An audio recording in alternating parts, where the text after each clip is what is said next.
understanding that and reading the communication that comes from your distributor and understanding that, we need a good solid 2 weeks at least. And then you've got things like ice storms that have UPS stopped.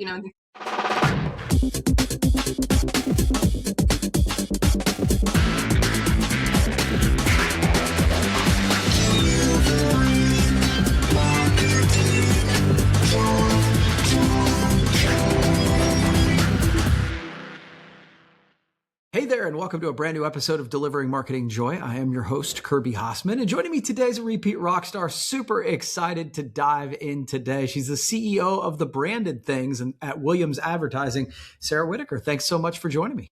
Thanks for having me. I'm so excited. Yeah, I always love chatting with you, even if it is a weather, kind of crazy weather time. So thanks for roughing it. Yeah. So obviously you are an expert in the branded merch space. So I want to sort of dive in here. In your opinion, and I hate to start with the negative, but I think, some organizations do branded merch really well and some don't. So in your opinion, what do most businesses get wrong about branded merch? I think sometimes that budget is the only concern. And I know that sounds, the person that sells merch is saying spend more budget. And I don't actually mean that. I just mean, I think if you were looking at, your social media ad spend or your digital ad spend, you're going to tailor that spend to your recipient, or in our case, it's recipients. In that, it's going to be your audience and who's going to receive the message. And so I don't think the conversation is always about budget when it comes to that. Like if I look at my social media marketing, it's going to be, okay, what's my reach? And what's it going to take to get there? And I think with merch, it's like, I have X dollars and that's it. And then we work backwards. And so I think sometimes people don't approach it with what can the channel do and what's it going to cost to be the most effective? Yeah, as you might expect, you're preaching to the choir on this. I do think that sometimes we need to treat merch as a mechanism of your marketing, just like you do some of the digital spend. So I love that. I think that's a great point. When merch does work, and this was one of the things I was kind of brainstorming this question, what role is it really playing in the marketing mix? When merch works, what role is it playing? I mean, I think it is honestly that hidden gem right now. I think that we are so reliant on all things digital. But I think when you use the tangible, there's just this more connection, right? So I think that that is the piece that people don't see or don't think about, is how, if I can't physically be in front of my audience, what's that next step? And so I think it's a really good way, especially when everybody is so digital. And don't get me wrong, again, there's a time and a place for everything in the mix.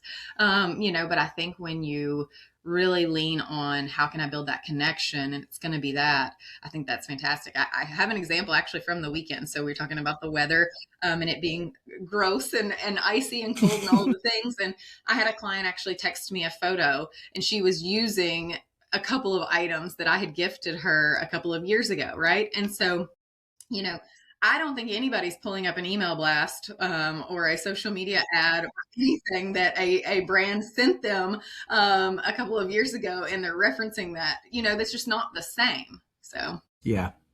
Yeah, I powerful. think there is a superpower with combining your digital with your physical. Sometimes the digital Yes. will be sending it to the physical. Sometimes the physical can send it to the digital. And when you put that together, I'm with you in this. Obviously, I think we're kindred spirits.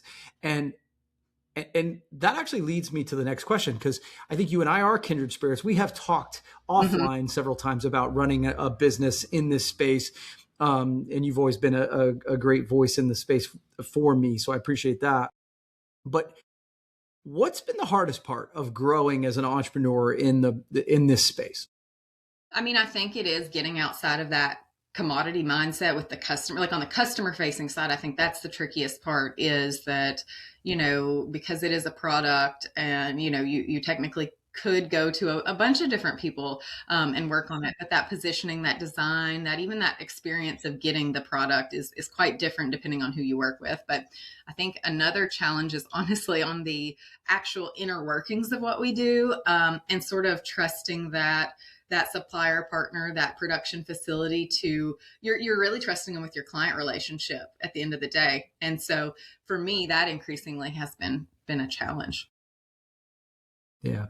Yeah, I always say I'm in the business of making promises for other people. Hmm. And so it's like you do your best to make promises for people who keep their promises, right? Right, And right. so yeah, that's a real challenge. I agree.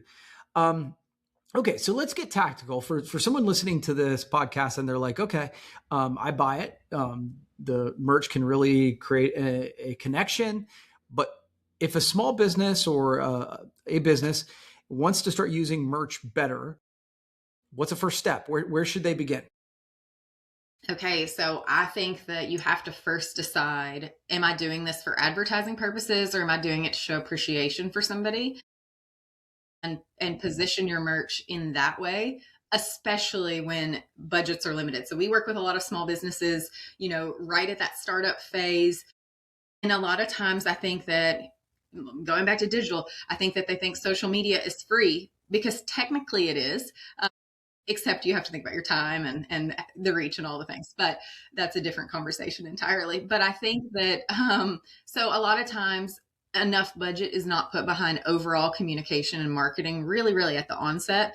And so to I think you need to have a clear understanding of why you're getting merch, what you're doing with it, how it's going to work for you. And honestly, I think you have to graduate into a larger merch spend. I think that depending on your business too, if you're maybe a retail small business, we have a few clients that's a good source of income for them working with us on their merch.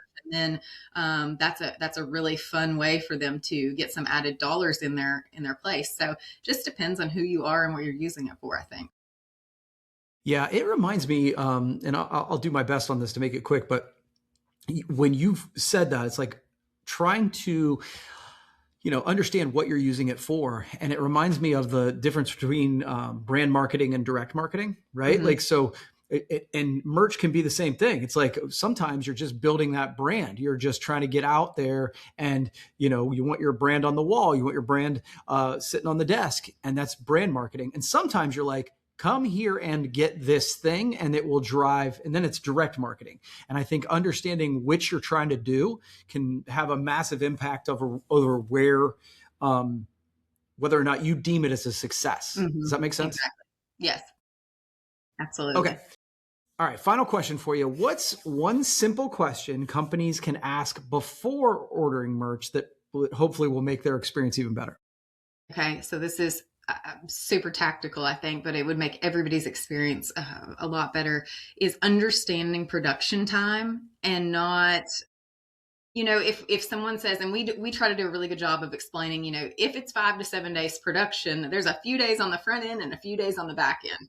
And so understanding that and reading the communication that comes from your distributor and understanding that, we need a good solid 2 weeks at least. And then you've got things like ice storms that have UPS stopped, not leaving things to the last minute and understanding what is reasonable to ask within a time frame, because I think you leaves so much room for a bad experience and error and all of the things when you do try to rush. We do have rush services, of course, but it's if something can go wrong, it's going to go wrong in that shorter time period. So I think just understanding what can I do in the time that I have really well is going to set your experience up better in the merch world.